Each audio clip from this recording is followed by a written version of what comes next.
mënut a nekk un inspecteur des impôts ba pare bëgg a nekk aussi un inspecteur des domaines benn nit mënu ko accumuler yooyu de li nga xam ne que moo di fonction lan la si tontu concrètement. am na Sénégal lu ñu tàmbali les universitaires et les intellectuels dañoo final ndax seen xam-xam bu bëri bi baax lu jubali dañ koy jubanti y a pas à théoriser le midi à 14 heures ay mënut a nekk nii mënut a nekk nii ñun Diomaye est le président de la République c'est le premier des Sénégalais il occupe toutes les fonctions parce qu'il est le chef de toutes les fonctions. Ok. Pourquoi nous aujourd'hui Diomaye ce n'est pas le gars des impôts et domaines c'est Diomaye Faye président de la République sénégalaise élu à 54%. Il est le chef de toutes les fonctions du Sénégal. Il peut agir à tous les niveaux du Sénégal. Il faut qu'il ait le discours de Diomaye n'a pas d'inspecteur, Diomaye n'a pas d'affaires de la République. Et c'est son droit de xool loo xam ne jubul de xool loo xam ne jàpp na ne yaruwul maanaam mu téye ko ñu arrêté leen ma xool ko xool moom ci le premier ministre taxaw def ay commission ad hoc waaw léegi qu'est-ce qu'ils veulent qu'on laisse la première construire ci loo xam ne c'est illégal.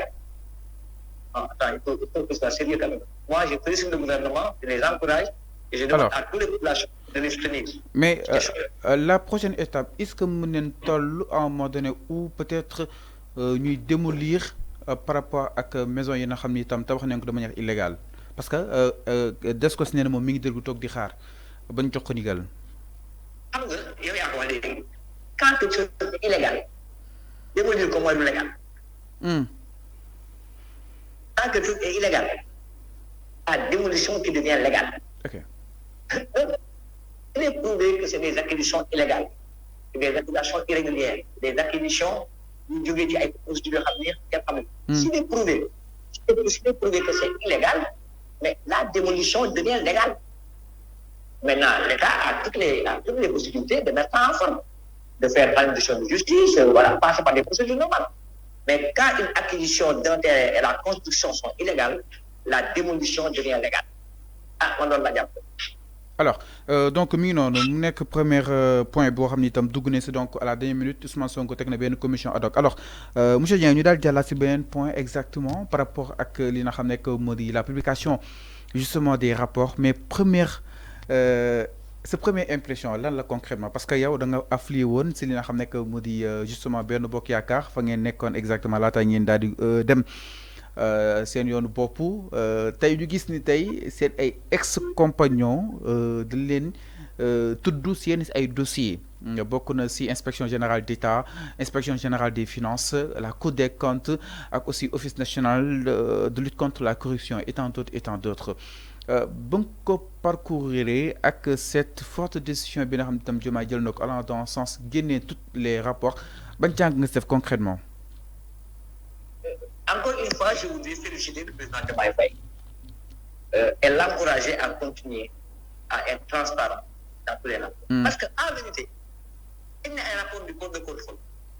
Il n'y a qu'au Sénégal qui c'est un événement. Mais dans un pays normal, c'est de la banalité. Mais mec, c'est kon concom. Mec, c'est kon concom te yéen ngeen àndoon ak moom si conc wi. Non, c'est pas vrai. Non. Il faut arrêter de mettre tout le monde dans le même sac. Anecdote, vous venez de compte. D'accord, c'est une forme de principe. Même vous n'êtes pas au courant, et c'est toujours battu pour la transparence à l'intérieur de son parti. Donc, vraiment, vous donnez un débat, vous voulez une débat. Vous donnez une émission, vous donnez une débat. Nous devons, réduction des comptes, publication des rapports, c'est tout à fait normal dans un pays démocratique, dans une république normale. Donc, quand le président Macky Sall dit un rapport événement pendant une année, c'est une faute et c'est un manque de transparence. Aujourd'hui, le président Diomaye Faye décide de génner le rapport, c'est un acte de bonne gouvernance et une volonté de transparence. Il faut s'en féliciter, franchement, et considérer que le monde est normal et faire à partir de maintenant, faire chaque année des corps de contrôle qui n'est l'ensemble des rapports qu'ils auront produits au niveau de l'ensemble des institutions du Sénégal. Maintenant, nous avons la seconde phase, quelle suite donner au rapport. aussi. Mais balaa ñoo ñëw suite quelle suite donner au rapport exactement gis nga ñu doon gérer yenn si ay institution ñii ay li nga xam ne que moo di keesu état bi gis na li nga xam ni itam gis nañ ko si wàllu irrégularité ak ces contrats yoo xam ni itam contrat fictif ak aussi ay convention yi joxoon te tegul fenn et tant d'autres est-ce que li yaa ngi ko doon xal concrètement wala kon tu étais impressionnant justement de voir ces rapports. Non c'est vrai que soo yàggee dox ci dëkk bi xam nañu fonctionné xam nga ni am na yoo xam ne amul yoon. mais mënoo woon am yaakaar pour egg ci niveau bi c'est vrai que on est choqué c'est vrai que soo gisee rapport yi ak le niveau de dégradation ak le niveau de spoliation des biens de l'État fiscal.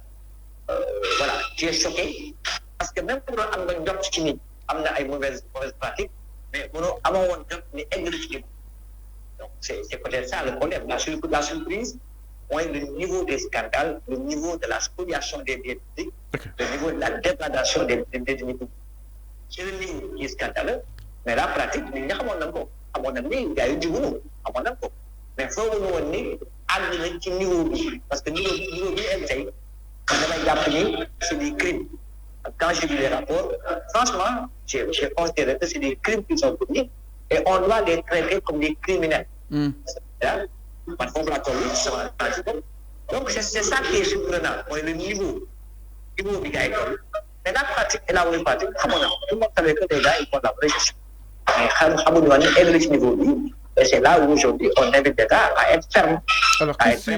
Alors, quelle suite donner à ces publications exactement?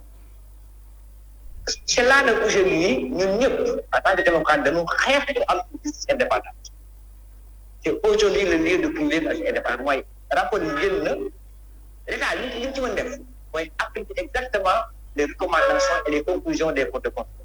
Si les codes de contrôle ont dit sur quel cas il faut amener à la justice, l'État nous garde. C'est que tel cas, les codes de contrôle ont dit qu'il faut amener en instruction judiciaire, l'État n'a qu'à transférer à la judiciaire. C'est que dans tel autre cas, les codes de contrôle ont dit recommandations corrigées.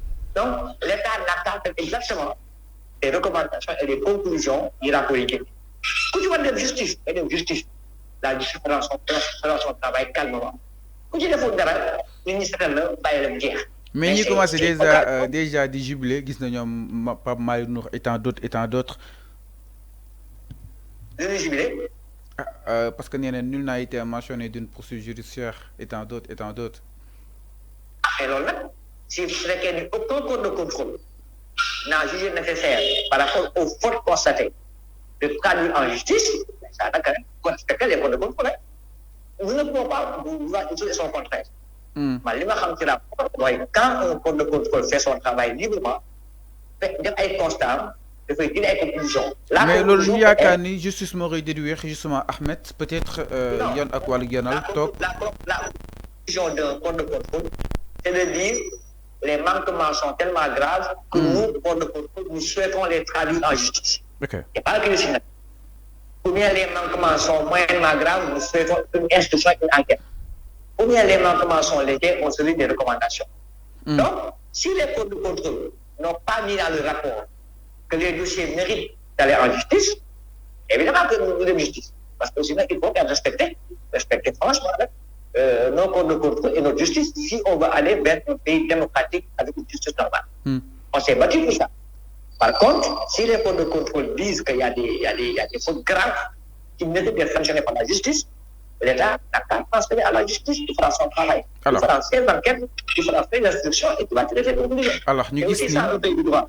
Alors ñu gis ni Clédor Sène ñoom Dame Mbodj ñoom Juan Branco et tant d'autres ñi génn ba ba tey di agiter la toile jàpp ni dina war a gaaw toppee ñi nga xam ni itam ñoom leen daal tudd si li nga xam ne que mu di rapport yi ñu gis ni le porte-parole du gouvernement sànq Moustapha Sarré def na benn sortie jàpp ni ñoom dañuy amal la séparation des pouvoirs et que neen bàyyi yoon ak war yoonal mu daal jël son temps qu'il faut laata mu daal di poursuivre qui que ce soit concrètement naka na ko daal jàngatee justement cette réponse bi nga xam ni itam Moustapha Sarré indi na ko si allant dans le sens que ni leen def nank ñoom xam neen bu baax a baax ce qu'ils vont faire.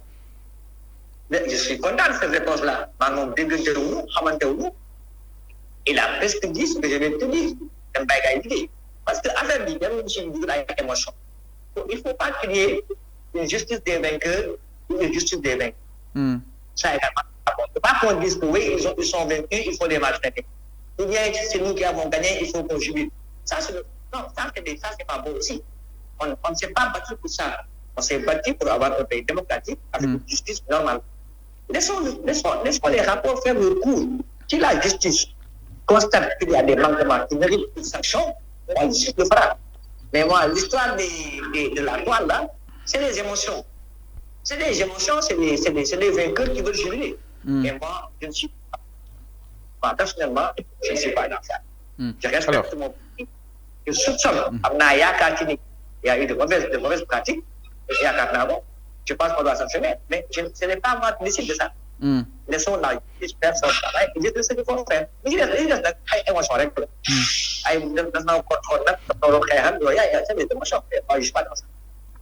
Alors Ahmed dañuy daal di ñëw si pàcc bu yaatu exactement seen coow li na xam ni itam xew na seen biir peut-être yéen defoo leen ko sax coow waaye coow yi tamit lëmbe na exactement sur la toile danoo gis suñu benn concert ki nga xam ne que moo di Maty Sarr Niang